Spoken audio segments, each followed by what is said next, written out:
Ibu Bapak yang terkasih dalam Tuhan, selamat malam, berjumpa kembali melalui sapaan kasih dan ketukan cinta Tuhan pada malam ini, yang mana pada malam ini menjadi sebuah edisi khusus mengenang almarhum dan almarhumah orang tua kita, Bapak dan Ibu Rindu Pairunan. Dan karena itu tema kita malam ini mengatakan melihat pembebasan di balik duka kematian. Markus pasal 5 ayat 38 sampai 40 mengatakan, sesudah ia, yaitu Yesus masuk, ia berkata kepada orang-orang itu, mengapa kamu ribut dan menangis? Anak ini tidak mati, tetapi tidur. Tetapi mereka menertawakan dia. Maka diusirnya semua orang itu. Lalu dibawanya ayah dan ibu anak itu.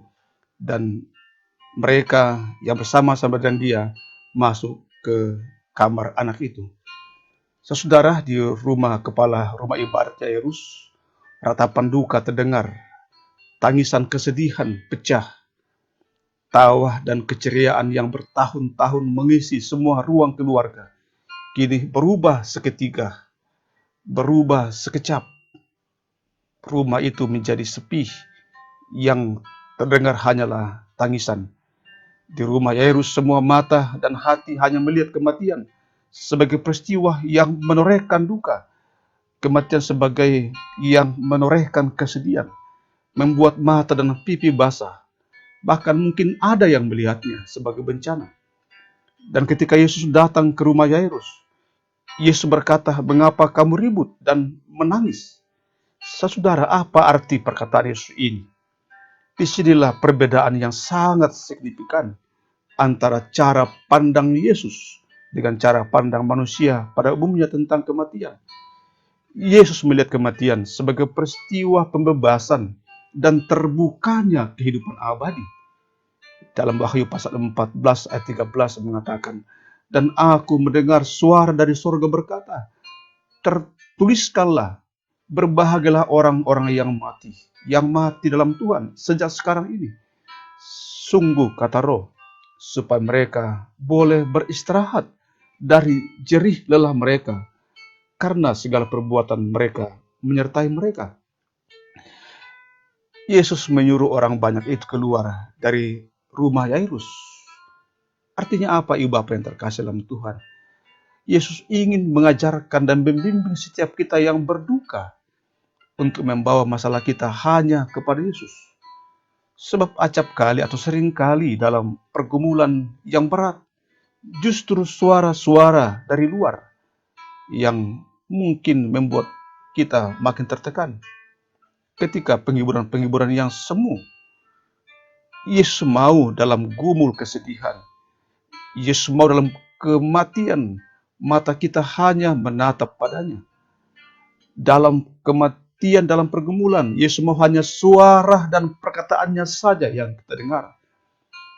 Yesus mau dalam gumul kita hanya sosok pribadi yang berkuasa, yang berotoritas itu hadir, yaitu Yesus. Kan hanya Dialah yang sanggup mengubah kematian menjadi kehidupan. Yesus mengajak kita untuk bergumul bersamanya.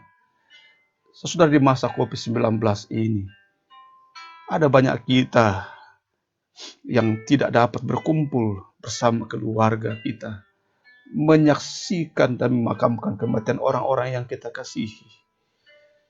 Kisah di rumah Yairus hendak mengajarkan kita bahwa bersama Yesus dikala kita bergumul, itu sudah cukup. Bahkan itu yang jauh lebih penting. Semua duka cita kita, semua akan terbuka di mata Yesus. Dan Yesuslah yang akhirnya sosok pribadi satu-satunya yang berotoritas atas hidup dan kematian kita. Mari kita berdoa. Ya Tuhan, dalam gumul kami, Engkau telah mengajarkan kami melihat Engkau sebagai pribadi yang berotoritas atas hidup dan kematian kami. Juga Engkau mengajar kami bahwa dengan bersama Engkau dalam gumul, dalam tangis, dalam duka, dalam kematian, itu adalah hal yang sangat penting.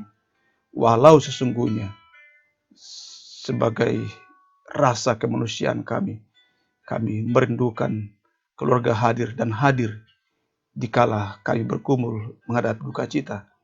Tapi terkadang dalam duka, kami harus bisa menerima bahwa tanpa keluarga, tanpa orang-orang yang dekat dengan kami, yang terpenting ialah bila Yesus hadir dalam duka cita kami.